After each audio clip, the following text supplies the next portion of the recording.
xabarimiz orqali Uber Eats Starship bilan hamkorligini yo'lga qo'yganda, Uber Eats ovqat dostavkasi bilan shug'ullanadigan firma, Starship esa robotlar ishlab chiqaradigan firma. Ular hamkorlik doirasida kuryerlar o'rniga robotlarni foydalanishda test qilishgandi va Amerikaning ba'zi shtatlarida bu narsa test sifatida ishga tushgandi va hozir bu narsa tasdiqlandi.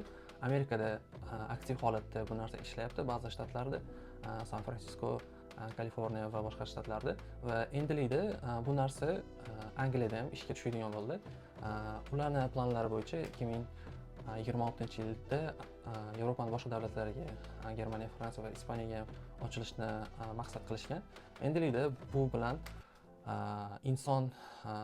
insonlar bajaradigan ishlar kamayib borishda davom etyapti.